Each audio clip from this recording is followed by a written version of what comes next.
from there. All right, so now if I look at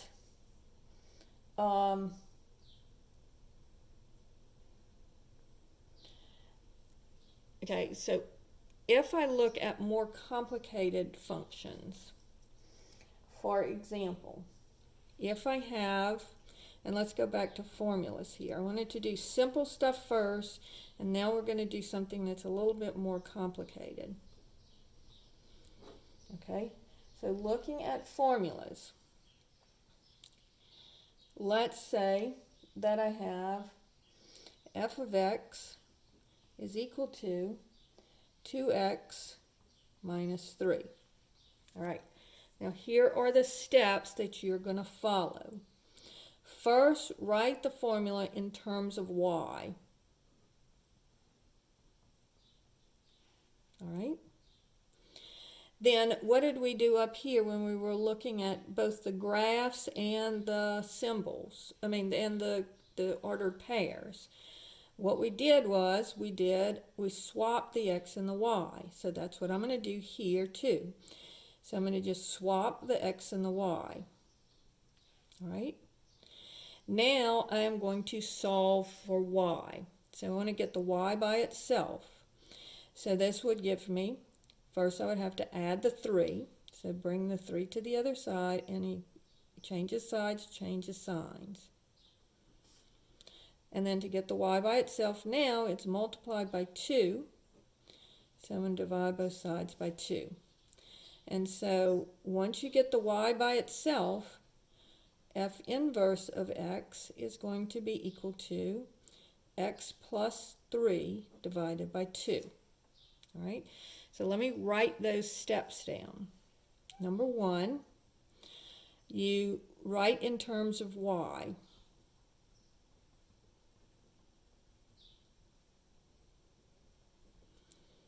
Number 2, you swap x and y. Number 3, you solve for y. And then number 4 is you write in terms of f inverse of x.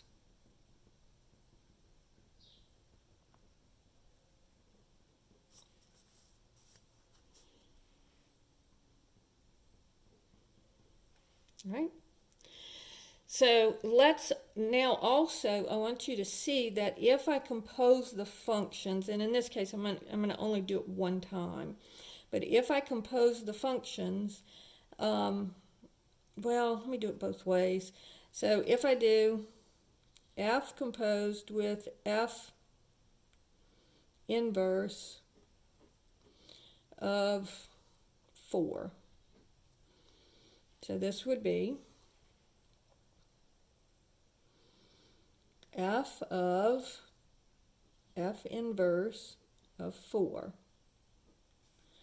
So that's going to be f of, so f inverse of 4 would be 4 plus 3 over 2. And so that would be f of 7/2.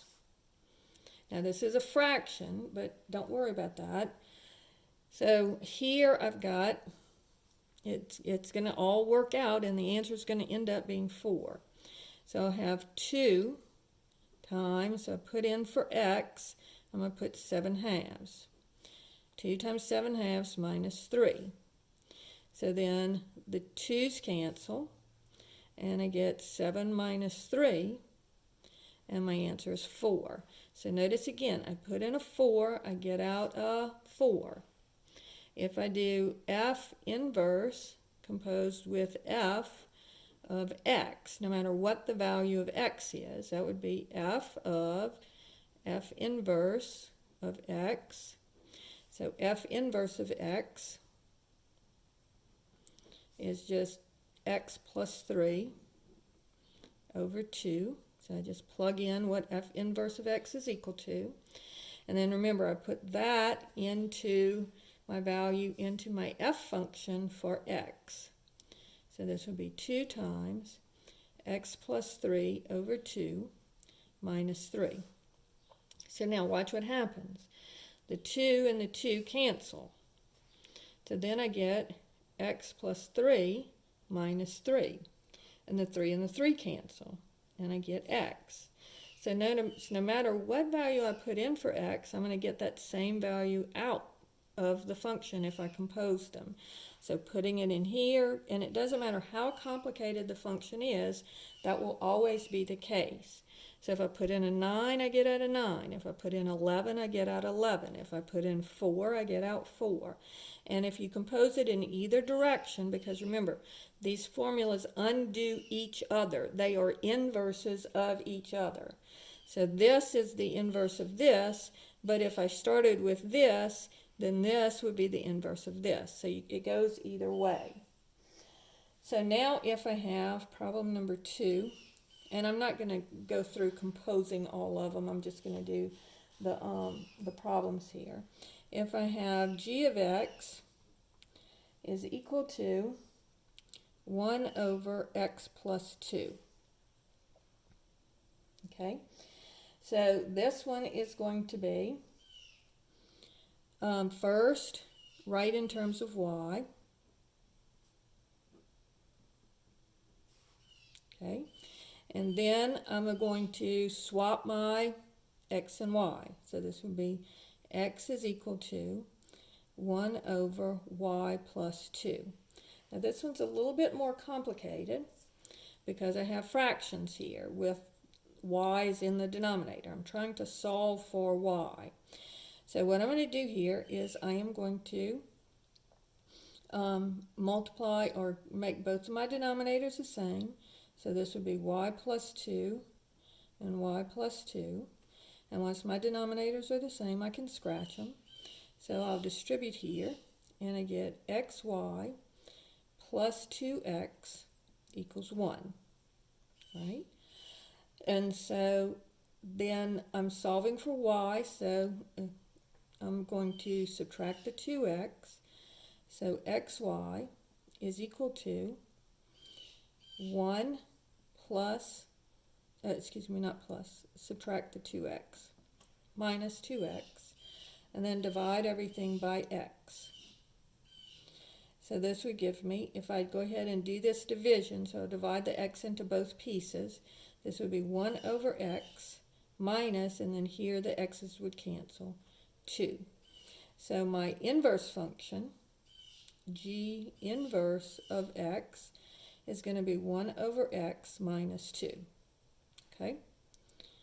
Problem number 3. H of x is equal to x plus 1 cubed plus 2. All right, so on this one, write in terms of y.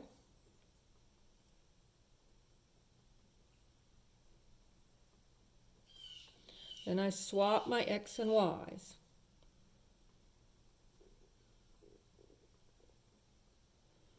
Now I'm going to solve for y.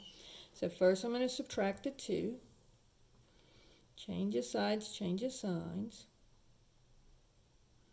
And then notice that on this one, I have a cube. So the opposite of cubing something is cube rooting it. So I'm going to take the cube root of x minus 2 of both sides. And over here, the cube root and the cube just undo each other. All right, so I'm taking the cube root of both sides. Then I'm going to subtract the 1.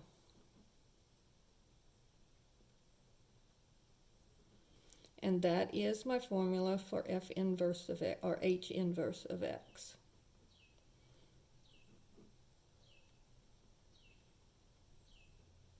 All right. Let's do one more. Problem number 4.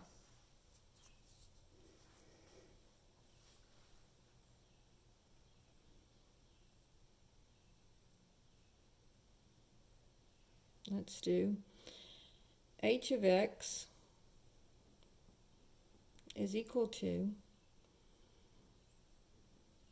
the 5th root of x minus 3 plus 2.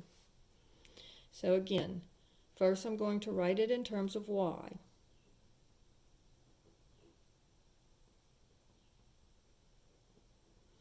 Then I'm going to swap the x and the y.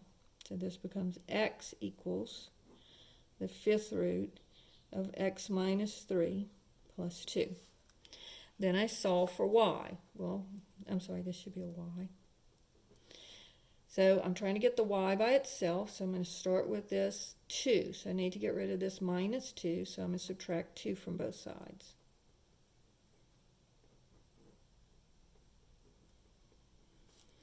Now I need to get rid of the root, so I'm going to raise both sides to the fifth power.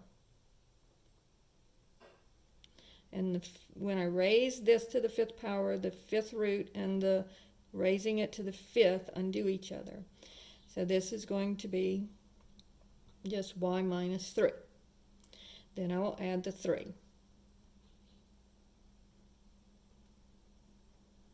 to both sides. So changes sides, changes signs. And so now I have the y by itself, so that is the formula for h inverse of x. So x minus 2 to the fifth plus 3. So now let's look at this again. So this one I am taking the fifth root. This one I'm raising it to the fifth. Here I'm subtracting 3. Here I'm adding 3. Here I'm adding 2. Here I'm subtracting 2. So notice each part of it undoes the other one. Okay, it's the opposite functions. This one I'm adding 1. Here I'm subtracting 1. Here I'm adding 2. Here I'm subtracting 2. Here I'm cubing it. Here I'm cube rooting it. All right.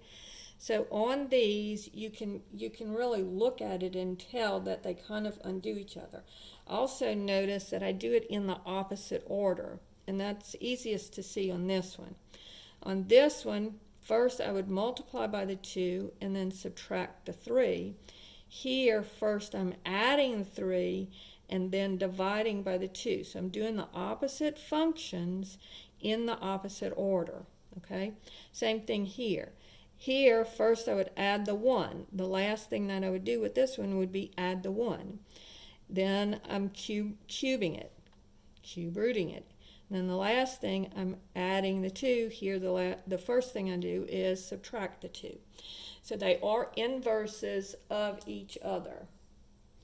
So this is how you find inverses if you have a formula. If you have a graph, all you do is you plot some points, like to get the coordinates of points, and then you swap the x's and y's. Okay? And notice that the first quadrant will stay in the first quadrant, and the second quadrant and the fourth quadrant swap with each other, and the third quadrant that stays within the third quadrant. If you do not have a one-to-one function, you cannot take the inverse of the function. All right? And also with just the set of ordered pairs, all you're doing is swapping the x and y's. And remember, this does not mean take the reciprocal. This is the inverse, f inverse of x. Okay? So it does not mean take the reciprocal like it does when you're dealing with a variable.